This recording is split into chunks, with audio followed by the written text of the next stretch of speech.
Today we're going to review a couple of MIDI 5-pin DIN plug cable converter interface to a USB interface. So that's MIDI to a USB interface. Here we go. This is what we really are going to review today, the U2MIDI Pro. Also, we're going to place it against the 4 MIDI U2 to USB to MIDI interface. We're going to start out with the tried and true T-Box. It's a MIDI link. It's what they call it. It's about 10 years old, and I wanted to have a backup to it.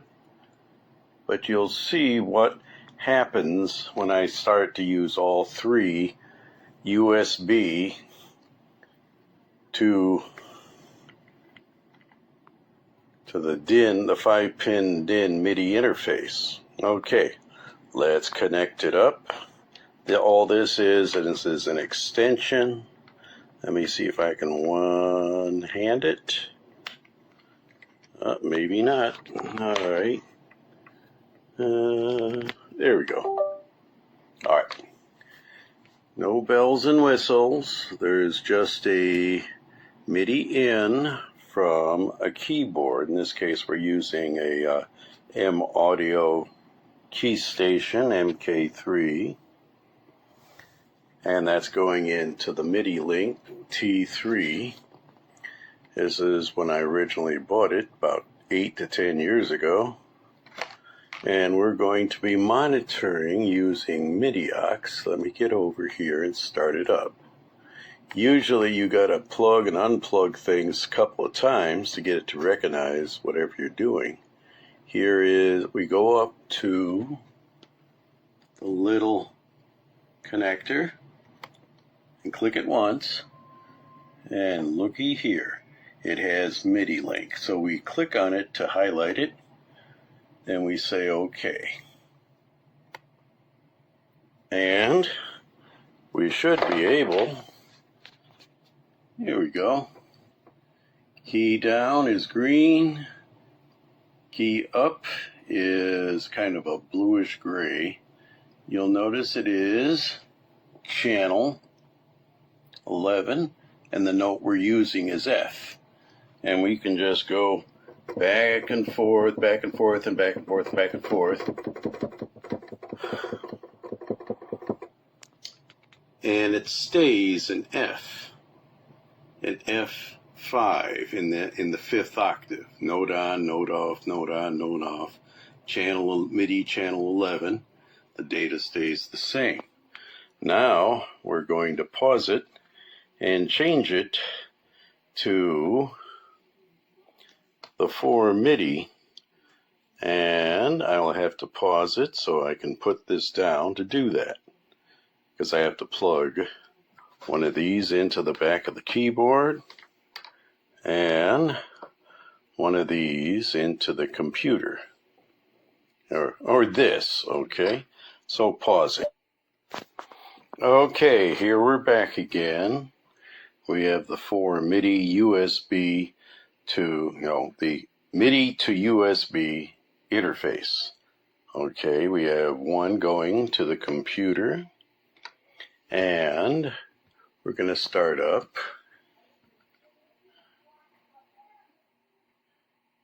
And the only reason I use this, okay, now we got to go up here to the little, looks like a DIN connector, all right?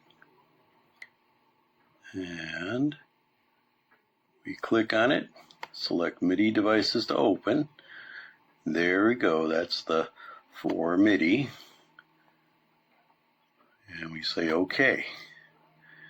And we should have, there we go. We are at channel 11. Now we're on E. Uh-oh. What's this? We got an E. We aren't doing any other notes. Why is there a G sharp negative and +3 octaves?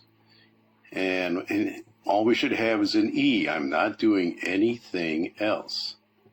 And you'll notice there's multiple notes off, multiple note on, multiple note off. So there's either latency, and this has, extraneous data in it. I'm not pressing anything but an E, but you'll notice there's an F sharp, a C, and they're in different octaves. E5. E5 should be the note that I'm playing, not G sharp -1. So that's, as you can see, I don't like that. That's unacceptable for me. So I'm going to end up with the, I wanted something that would replace my trusty standby, which is about 8 years old, and have a backup for it. And so now I'm going to pause again, and we're going to go to the U2MIDI Pro. As you can see, we have plugged in our U2MIDI Pro. It's got a little indicator on it, just like the 4 MIDI that had it. So whenever you press something, it says, hey, there's data coming through.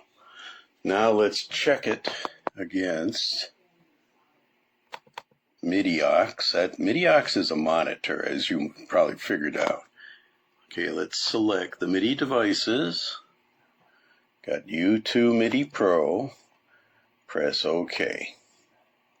Otherwise, if you don't do that, it's not going to recognize it. Nothing will come through. Okay, in this case, we're using a C. Look at that. It's all C's. No G's, E's, F's. And it's an octave 5, note on, note off. And no more than one note off, no more than one note on. This changes if you use chords. Chords, you might see C, E, G, or C, E, G, or G, whatever it is. You got 3 notes on, 3 notes off. Okay. And so that's where you might get multiple. But you notice let's try the next C in the next octave. What I'm looking for is, are there any other? It's C4 and in that octave. So this has a very clean output. So as I press this, as you can see, straight note on, note off. So this is a very stable, very well filtered, no extraneous garbage, and is a very good replacement, especially as for my backup trusty T-Box M3.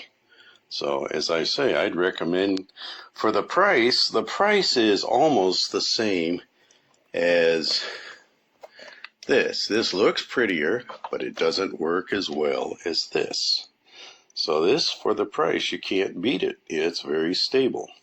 End of my review.